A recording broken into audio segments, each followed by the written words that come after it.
മുള്ളൂർക്കര തിരുവാണിക്കാവ് ക്ഷേത്രത്തിൽ പൂരത്തിന്റെ പഞ്ചവാദ്യം നടക്കുന്നതിനിടയിൽ വാദ്യകലാകാരന്മാരെ കയ്യേറ്റം ചെയ്യാൻ വടക്കാഞ്ചേരി പോലീസ് ശ്രമിച്ചതായി പരാതി. ഇതിനെതിരെ പ്രതികരിച്ച മദ്ദളകലാകാരൻ നെല്ലുവായി സജീഷിനോട് സ്റ്റേഷനിൽ ഹാജരാകാൻ പോലീസ് ആവശ്യപ്പെട്ടതായും വാദ്യകലാകാരന്മാർ പറയുന്നു. വാദ്യകലാകാരന്മാരെ കയ്യേറ്റം ചെയ്യാൻ ശ്രമിക്കുകയും പഞ്ചവാദ്യം അലങ്കോലപ്പെടുത്താൻ ശ്രമിക്കുകയും ചെയ്ത പോലീസ് ഉദ്യോഗസ്ഥനെതിരെ നിയമ നടപടിയുമായി മുന്നോട്ടു പോകുമെന്ന് ക്ഷേത്ര വാദ്യകലാ അക്കാദമി പറഞ്ഞു.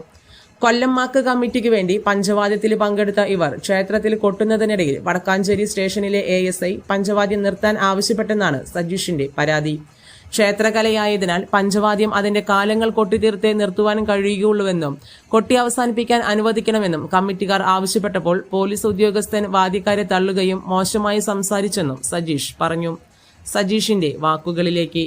കഴിഞ്ഞ ദിവസം വടക്കാഞ്ചേരി മുള്ളൂർക്കര തിരുവാണിക്കാവ് ദേശത്തിലെ ക്ഷേത്രത്തിലെ പഞ്ചവാദ്യത്തിന് പോയപ്പോൾ ഒരു പോലീസ് ഉദ്യോഗസ്ഥനിൽ നിന്നും ഉണ്ടായ ഒരു ദുരനുഭവമാണ് ഞാൻ അവിടെ പങ്കുവയ്ക്കുന്നത്.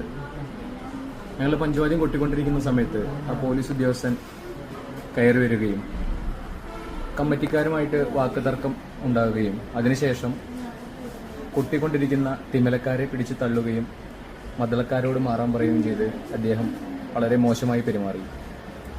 ഇതിനെതിരെ ഞാൻ അദ്ദേഹത്തിനോട് ചോദിച്ചു, ഞങ്ങളുടെ വാദിക്കാരെ ദേഹത്ത് തൊടേണ്ട ആവശ്യമില്ല, ഞങ്ങൾക്ക് കമ്മിറ്റിക്കാരോട് പറയാം, ഞങ്ങളതിനെ കമ്മിറ്റിക്കാർ വിളിച്ചിട്ടാണ് ഞങ്ങൾ കൊട്ടാൻ വന്നേക്കണേ. പിന്നെ ഒരു പഞ്ചവാദ്യം എന്ന കലാരൂപം പെട്ടെന്ന് നമുക്ക് നിർത്താൻ പറ്റുന്ന ഒരു കലാരൂപമല്ല. അതിന് ചിട്ടയായ കാലക്രമങ്ങളിലൂടെ കാലങ്ങൾ മാറി മാറി വന്നിട്ട് വേണം നമുക്ക് ആ പഞ്ചവാദ്യം പൂർത്തീകരിക്കാൻ വേണ്ടിയിട്ട്. അതിനുള്ളൊരു സമയം മാത്രമാണ് നമ്മളവിടെ ചോദിച്ചത്. വെറും പഞ്ചവാദ്യം കഴിഞ്ഞ 2 സെക്കൻഡുകൾ മാത്രം ബാക്കിയുള്ളപ്പോഴാണ് ഈ പോലീസ് ഉദ്യോഗസ്ഥൻ വാദിക്കാരോട് ഇത്ര വളരെ മോശമായി പെരുമാറിയത്.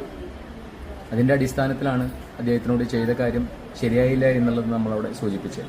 അപ്പോൾ അതിൻ്റെ പേരിൽ ഇന്നലെ ആ പോലീസ് ഉദ്യോഗസ്ഥൻ എൻ്റെ നമ്പർ എവിടുന്നോ സംഘടിപ്പിച്ച് എന്നെ വിളിച്ചിരുന്നു. ശനിയാഴ്ച 10 മണിക്കുള്ളിൽ സ്റ്റേഷനിൽ ഹാജരായില്ലെങ്കിൽ എൻ്റെ പേരിൽ നടപടിയെടുക്കുമെന്നാണ് പറഞ്ഞിരിക്കുന്നത്. ഞാൻ അദ്ദേഹത്തിൻ്റെ വാക്കുകൾ സ്വീകരിച്ചു. ഞാൻ എത്താം, ഇതിൻ്റെ പേരിൽ എന്ത് നടപടി വേണിച്ചെങ്കിലും ഞാൻ കൈക്കൊള്ളാൻ തയ്യാറാണ്. എൻ്റെ സഹപ്രവർത്തകർക്കുണ്ടായ ദുരനുഭവം കണക്കാക്കിയാണ് ഞാൻ താങ്കളോട് അങ്ങനെ പ്രതികരിച്ചതെന്ന് വ്യക്തമാക്കിയിട്ടുണ്ട്.